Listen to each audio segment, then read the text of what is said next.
আপনাদের দুই একজন উপদেষ্টা হয়তো হাঁসের মাংস খেতে পারবেন যে কোনো জায়গায়, কিন্তু জনগণ তো আর হাঁসের মাংস খেতে পারবে না।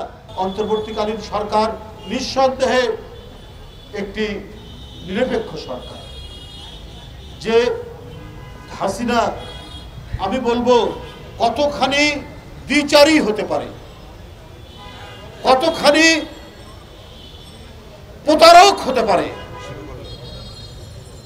নিজেই তত্ত্বাবধায়ক সরকার ব্যবস্থার জন্য জ্বালাও পোড়াও ধ্বংসাত্মক আন্দোলন করে নিজেই আবার ক্ষমতায় আসে সেটা বাতিল করে দিয়েছে। বন্ধুরা আমার, এই হচ্ছে শেখ হাসিনা, যার কোনো কমিটমেন্ট নাই, যার কোনো অঙ্গীকার নাই, যে রাজনীতিকে মনে করে একটা প্রতারণা, যে রাজনীতিকে মনে করে যে তার লক্ষ্য এবং উদ্দেশ্য সাধন করা, সেই রাজনীতি তো ফেরত আসতে পারে না, কখনোই সেটা হতে পারে না। তো আজকে আমাদেরকে তো সেই জিনিসটা দেখতে হবে। অন্তর্বর্তীকালীন সরকার একটা নিরপেক্ষ সরকার, সেই সরকারের কাছে মানুষের অনেক দাবি দেওয়া, মানুষের অনেক প্রত্যাশা যে আমরা শান্তিতে থাকবো, স্বস্তিতে থাকবো। মানুষের শেষ আশ্রয় হচ্ছে আদালত, সেই আদালতে আমরা ন্যায় বিচার পাবো, এটাই তো মানুষ কামনা করে। মানুষ, আমি মনে করি যে সরকারের আন্তরিকতার অভাব আছে তা নয়।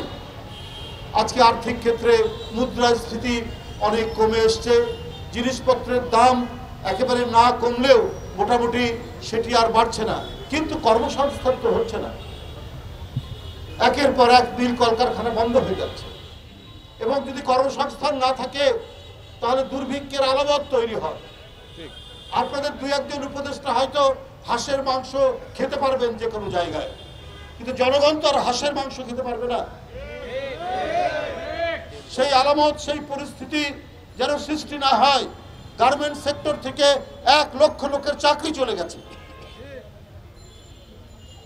কারণ দোসরদের অনেকেই আওয়ামী দোসর, ফ্যাসিবাদের যারা পূজারী ছিলেন, উপাসনা করতেন, তারা অনেকে মিল মালিক। আমি বারবার বলেছি, আমাদের দল থেকেও বলা হয়েছে, মিল কলকারখানা যেন বন্ধ না হয়, মানুষের ক্ষুধা যেন না বাড়ে। মানুষের ক্ষুধার সাথে রাজনীতি করা যাবে না। সরকার এগুলো দরকার হলে টেক আপ করবে, দরকার হলে নিলামে বিক্রি করে দিবে, অথবা প্রশাসক দিয়ে চালাবে, কিন্তু কর্মসংস্থান যেন ঠিক থাকে সেই প্রচেষ্টা সরকারকে নিতে হবে। আর সেটি না নিলে পরে মানুষ যদি বেকার থাকে তাহলে দুর্ভিক্ষের পদধ্বনি শোনা যাবে।